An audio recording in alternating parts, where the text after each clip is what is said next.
아웃도어 브랜드라면서 맨날 구찌니 슈프림이니 패션 브랜드랑 협업합니다. 노스페이스는 기능성이 좋긴 한 걸까요? 에베레스트 베이스 캠프입니다. 여긴 생존이 달린 곳입니다. 멋을 뽐내기 위한 곳이 아니죠. 근데 노스페이스 텐트를 사용하네요. 패션을 좋아하실 여러분 반갑습니다. 노스페이스는 진작에 망했어야 하는 브랜드입니다. 아니 실제로 몇 번 망했습니다. 회계를 조작하고 매출 대비 이익도 안 나오고 망할만 했죠. 근데도 지금까지 살아남았고 브랜드 가치는 56억 달러로 23등이네요. 도대체 무슨 짓을 했길래 그렇게 망해도 사람들이 좋아했을까요? 그냥 재수 좋게 눕시가 잘 팔리니까 그렇지 라고 생각하신다면 눕시가 나오고 나서도 한번 망했습니다. 노스페이스가 지금까지 살아남은 건 바로 말도 안 되는 도전 때문이었죠. 가장 패셔너블한 아웃도어, 그 뒤에는 항상 보험이 있었던 오늘은 브랜드 노스페이스 이야기입니다. 어려서부터 탐험하는 걸 좋아한 더글라스 톰킨스, 고등학교를 자퇴하고 맨날 암벽 등반하고 스키를 타러 다닙니다. 그러다 자기가 사용하는 장비가 마음에 안 들어 직접 만들기로 하죠. 이 사람이 대단하다기보다 그때까지 아웃도어 장비들이 발전을 안 했다고 볼 수도 있습니다. 아크테릭스, 파타고니아는 아직 시작도 안 했던 시기였죠. 어쨌든 1964년 5,000달러로 시작한 브랜드가 노스페이스의 시작입니다. 꽤 좋은 품질의 암벽 등반 장비와 캠핑 장비를 판매했죠. 이 사람이 오늘 이야기의 주인공일까요? 아니요. 이 사람은 2년 뒤에 바로 노스페이스를 5만 달러에 팔아버립니다. 그리고 또 다른 브랜드를 만들죠. 그럼 노스페이스를 인수한 사람이 주인공일까요? 아니요. 오늘의 주인공은 그냥 브랜드 노스페이스입니다. 하도 많은 사람들을 거쳐갔거든요. 어쨌든 주인이 바뀌자마자 나온 아이템은 시에라 파카였습니다. 앞주머니는 물건을 담고 옆에도 구멍이 뚫려 있어 손도 집어넣을 수 있는 패딩입니다. 별거 아닌 것 같나요? 장비가 마음에 안 든다고 소비자가 직접 만들었던 시기입니다. 시에라 파카는 굉장히 혁신적이었고 엄청나게 팔렸죠. 브랜드가 멋있어서 팔린 게 아니었습니다. 이 암석에서 영감을 받은 건 2년이 지난 뒤였거든요. 혹시 여러분은 보이시나요? 이 사진은 하프돔이라고 불리는 캘리포니아 국립공원에 있는 암석입니다. 여기서 영감을 얻어 노스페이스의 로고가 탄생한 거죠. 지금까지는 다소 뻔한 아웃도어 브랜드 이야기였고요. 이제부터 본격적인 도전이 시작됩니다. 1975년 당시 미국엔 건축가이자 디자이너이자 발명가이자 철학가인 사람이 있었는데요. 이 사람이 한 가설을 내놓습니다. 생물의 알은 모두 구형이다. 이건 타원 형태가 외부의 힘의 가장 강한 형태이기 때문이다 라고 말했죠. 이게 사실인지 아닌지 입증되기도 전에 노스페이스는 이 건축가이자 디자이너이자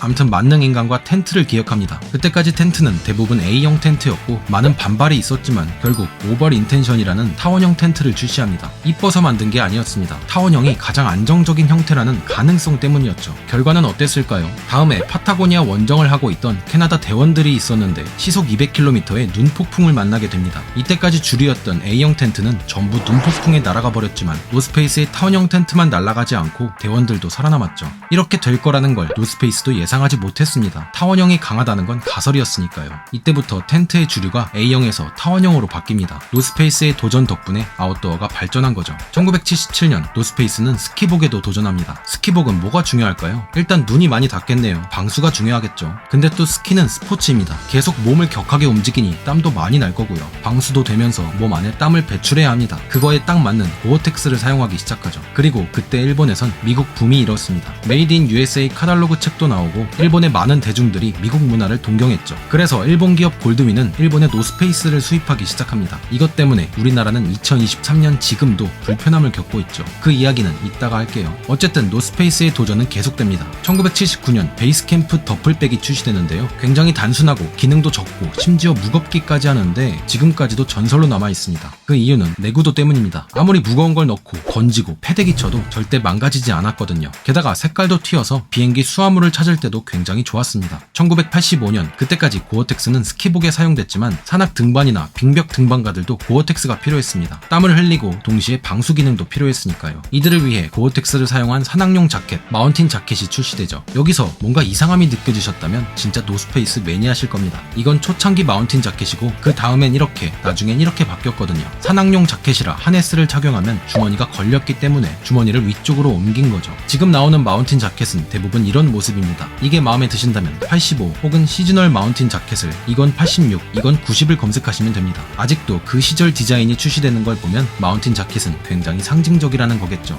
그리고 1989년 또 다른 상징적인 자켓이 탄생합니다. 이 후리스 익숙하시죠? 이름은 데날리 자켓. 방금 말씀드린 마운틴 자켓과 호환이 됩니다. 이때부터 마운틴 자켓 안쪽에 지퍼가 추가되었죠. 데날리 자켓은 여기에 연결해서 같이 입기 편하게 만들었습니다. 근데 일반 지퍼를 사용하면 이렇게 올리기 불편합니다. 그래서 데날리 자켓은 양면 지퍼를 사용하기 시작했죠. 하지만 단품으로 입는 것도 신경 썼습니다. 오랫동안 가방을 멜 때 힘을 받는 어깨부터 가슴, 문지르기 쉬운 팔꿈치부터 소매까지 내구도가 좋은 나일론 나일론으로 보강했죠. 데날리가 나올 때쯤 노스페이스에는 또 다른 장기 프로젝트가 진행되고 있었습니다. 말도 안 되는 디자인의 스키복을 구상하고 있었죠. 1980년대 후반 스키 선수 슈미트가 노스페이스에 찾아왔습니다. 아주 요상한 스키복을 갖고 말이죠. 스키복에는 거의 사용되지 않는 코듀라 같은 소재를 덕지덕지 붙인 모습이었는데 이유가 있었습니다. 슈미트의 직업이 프리스키 선수였기 때문이죠. 프리스키는 일반 스키와 달리 험한 산악 구조에서 타는 스키라서 나무에 긁힐 수도, 눈 밑에 숨어있는 바위에 부딪힐 수도 있었죠. 시속 70마일의 속도로 위험한 지형을 타는 스포츠, 약간 스트릿 느낌이 있죠. 어쨌든 슈미트가 가져온 요상한 스키복은 코듀라만 문제가 아니었습니다. 복잡한 구조와 엄청나게 많은 주머니, 기능들이 있었기 때문이죠. 슈미트는 노스페이스에게 이렇게 말합니다. 노스페이스 스키복이 좋긴 한데 실제로 산악 스키복으로는 이상적이지 않습니다. 멋진 모습이 아니라 진짜 프리스키 타는 사람들의 기능을 넣고 싶다고 했죠. 하지만 노스페이스는 비즈니스입니다. 현실적으로 판매가 되고 매출이 나오는 물건을 만들어야 했긴 개뿔 일단 도전합니다. 슈미트의 개인 사양에 맞게 엄청나게 많은 지퍼와 주머니를 디자인합니다. 열쇠, 지갑, 칼, 심지어 젓가락이나 로션까지 보관이 가능했고 루프나 나일론 체인에는 등반할 수 있는 송곳이나 라디오, 물병 같은 걸 매달 수 있게 했죠. 마찰이 일어나는 부분엔 일반 나일론이 아닌 강화 나일론 코듀라 원단을 사용했습니다. 이게 잘 팔릴 것 같진 않았지만 노스페이스는 일단 만들기 시작합니다. 한편 그때까지 노스페이스는 엄청나게 성장했지만 이때부터 문제가 시작됩니다. 프리미엄 아웃도어 이미지 때문에 인기를 얻은 거였고 이미지를 위해 외주를 맡기지 않고 전 상품을 자체 제작하죠. 소비자 입장에선 그 정도도 못하나 싶겠지만 이것 때문에 돈을 엄청나게 씁니다. 게다가 팔리는 건 계속 잘 팔렸지만 안 팔리는 것도 많이 도전했고 재고가 엄청나게 불어났습니다. 그걸 해결하기 위해 아울렛에 오픈해서 할인을 시작했죠. 근데 노스페이스는 프리미엄 아웃도어입니다. 프리미엄이 좋아서 구매했는데 아울렛에서 할인을 하고 있으니 소비자 입장에선 구매하기 싫었죠. 이런저런 복합적인 이유가 겹치면서 노스페이스는 엄청 인기 많은 브랜드 같아 보이는 동시에 내부적으로 돈이 없고 수익성도 없는 브랜드가 됩니다. 그때까지 노스페이스를 경영하던 사람은 도망가기를 시전하고 1988년 오디세이 홀딩스가 노스페이스를 인수합니다. 얘네가 인수하고 잘 됐을까요? 아니요. 경영은 꽝이었지만 노스페이스의 도전은 계속됩니다. 1991년 아까 말씀드렸던 슈미트의 요상한 스키복이 드디어 출시됩니다. 이름은 스팁테크. 나오는데 거의 8년이 걸렸고 디자인도 복잡했습니다. 지금까지 판매한 자켓 중 가장 비싼 제품이었죠. 그때 당시 판매가는 $740. 과연 잘 팔렸을까요? 예상보다 성과가 꽤 좋았습니다. 운 좋게도 이런 기능을 원했던 사람들이 꽤 있었던 거죠. 그리고 다음 해 노스페이스의 눕시 자켓이 나옵니다. 아까 말씀드린 데날리 자켓과 비슷한 역할로 마운틴 자켓에 연결해서 내피로 입는 용도였죠. 그리고 잠시 한국으로 가볼게요. 일본 회사 골드윈과 우리나라 회사 영업무역이 10억 원을 들여 한국에 회사를 만듭니다. 이름은 골드윈 코리아. 스키복을 팔기 위해서였죠. 그때 한국에 아웃도어 유행이 돌기 시작했거든요. 골드윈은 노스페이스를 수입하는 회사였습니다. 근데 문제는 1994년 골드윈이 노스페이스의 라이센스를 취득한 거였죠. 일본만이 아니라 아시아 영업 총괄 권한을요. 쉽게 말하면 골드윈은 노스페이스 제품을 생산할 수 있고 아시아에서 골드윈 허락 없이 노스페이스를 팔 수 없다는 것입니다. 그리고 1997년 한국에도 노스페이스가 들어옵니다. 일본 골드윈을 통해 골드윈 코리아로 들어온 거죠. 근데 골드윈은 제작 권한도 있었습니다. 노스페이스를 자체 디자인하고 생산하기 시작했죠. 그리고 한국에도 골드윈 코리아가 있었죠. 나중엔 우리나라도 노스페이스를 생산하기 시작합니다. 그러니까 노스페이스의 눕시 자켓을 만들더라도 미국의 눕시, 일본의 눕시, 한국의 눕시가 모두 다르게 만들어진 거죠. 그렇게 많은 도전과 발전한 노스페이스는 과연 살아났을까요? 그럼에도 불구하고 적자였습니다. 경영 때문이겠죠. 그리고 노스페이스를 인수한 오디세이 홀딩스도 파산합니다. 1994년 노스페이스는 완전 나락을 갖고 다시 또 경매에 나옵니다. 노스페이스 브랜드 팝니다. 노스페이스는 $6,200만 팔립니다. 경영도 못하고 수익성도 최악이었지만 브랜드의 가치는 그만큼 엄청났던 거죠. 경영진과 임원진을 싹 갈아엎은 노스페이스 살아났을까요? 네, 이번엔 살아납니다. 재수가 좋았죠. 90년대 미국 하필 힙합이 대세였고 그 힙합하는 사람들이 노스페이스를 입었기 때문입니다. 자연스럽게 대중들도 좋아하게 되고 노스페이스는 등산가가 아닌 일반 사람을 위해 마운틴 자켓이나 눕시 자켓을 다양한 색깔로 출시하죠. 시장 규모 자체가 달라졌습니다. 노스페이스는 아웃도어 브랜드이면서 동시에 패션 브랜드까지 되어버린 거죠. 엄청나게 대박을 터뜨립니다. 1996년 노스페이스는 주식까지 상장하고 너무 인기가 많아서 강도질하고 물건을 훔치는 사건까지 발생합니다. 비싼 데다가 이쁘기까지 하니까요. 그렇게 승승장구하며 계속해서 성장하긴커녕 또 문제가 터집니다. 이번엔 회계가 문제였죠. 1999년부터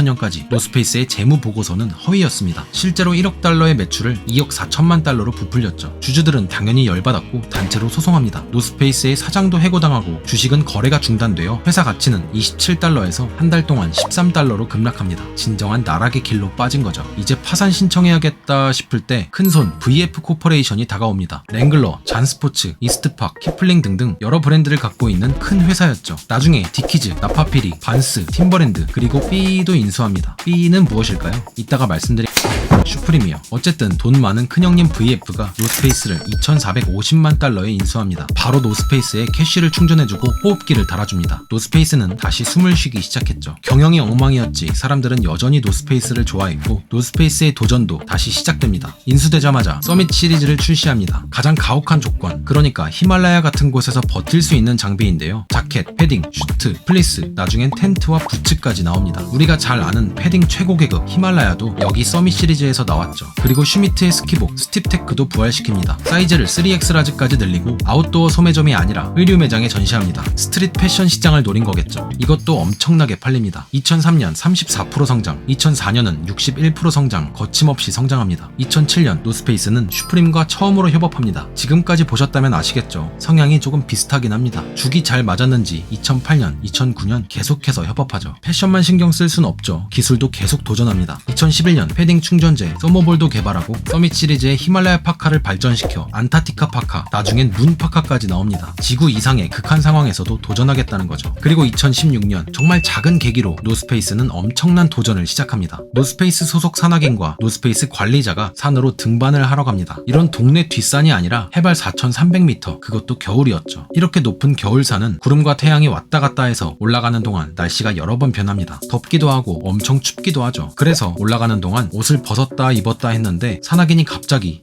귀찮아 하는 겁니다. 네, 진짜 뻔하죠. 별거 아닌 말입니다. 하지만 그 뻔한 말은 옆에 있던 노스페이스 관리자의 가슴을 찔렀고 산을 내려오자마자 본사로 가서 회의를 시작했습니다. 다양한 기후를 버틸 수 있는 소재를 기획했고 노스페이스 연구자들은 나노 기술에 관심을 돌립니다. 그래서 나노 기술 맛집들을 찾아다녔죠. 2012년부터 나노 기술을 개발하고 연구했던 업체가 있었는데 그 업체는 세계 최초로 나노 섬유 양산화에 성공했었죠. 그건 고어텍스를 만들어낸 듀폰도 성공하지 못했던 것이었습니다. 그 업체는 바로 레몬, 대한민국의 회사였죠. 노스페이스는 바로 찾아가서 협력을 요청합니다. 나노 섬유는 고어텍스와 기능은 비슷했지만 성능이 더 뛰어나고 조절이 가능했습니다. 방수 기능을 강화할 수도 있고 통기성을 더 강화할 수도 있었죠. 이 소재를 이용해 일단 제품을 완성하고 테스트하러 알프스로 떠납니다. 스위스의 노스페이스 팀원들에게 신소재로 만든 샘플을 나눠주고 블라인드 테스트를 했습니다. 하나는 최신 멤브레인 기술의 원단, 아마도 고어텍스 최신 버전이겠죠. 그리고 다른 하나는 나노 방적 기술로 만들어진 노스페이스의 원단. 모든 선수들은 비슷한 피드백을 냈습니다. 새로운 나노 방적 원단이 좋다고 말이죠. 더 가볍고 통기성이 뛰어나며 편하다고 말했습니다. 귀찮아. 이 한마디를 시작으로 기술을 찾고 나노 기술을 발견하고 알프스에서 테스트하고 최종 제품이 나오기까지 3년이 걸렸습니다. 이 원단의 이름은 퓨처라이트. 노스페이스는 최고 사양의 제품에서 고어텍스를 점점 지우고 퓨처라이트로 대체하기 시작했죠. 여기까지가 미국 노스페이스의 이야기였습니다. 하지만 한국에서 판매하는 노스페이스는 미국에서 판매하는 것과 다를 가능성이 높습니다. 우리나라 노스페이스의 제품 번호를 검색하면 한국 웹사이트밖에 나오지 않죠. 한국의 영원 아웃도어는 노스페이스를 생산할 권한이 있어 직접 만들기 때문입니다. 근데 그 권한은 일본 회사 골드윈이 구매했던 겁니다. 그래서 한국에서 노스페이스가 팔릴 때마다 골드윈의 수수료를 납부하죠. 한국의 눕시 패딩이 미국의 눕시보다 기능적으로 떨어진다는 이야기가 있었습니다. 이게 사실이라면 골드윈의 수수료 때문일까요? 아니면 한국은 히말라야처럼 높은 산도 없으니 고사양의 기능이 필요하지 않아서일까요? 진짜로 궁금합니다. 제가 오늘 준비한 이야기는 여기까지입니다. 노스페이스의 슬로건은 Never Stop Exploring, 탐험을 멈추지 마라입니다. 경영도 못하고 파산하고 주식 거래가 중단되기도 했지만 새로운 텐트, 요상한 스키복, 신소재 등등 도전은 계속되었죠. 앞으로도 노스페이스의 도전을 기대하면서 저는 또 다른 이야기로 도전하겠습니다. 감사합니다.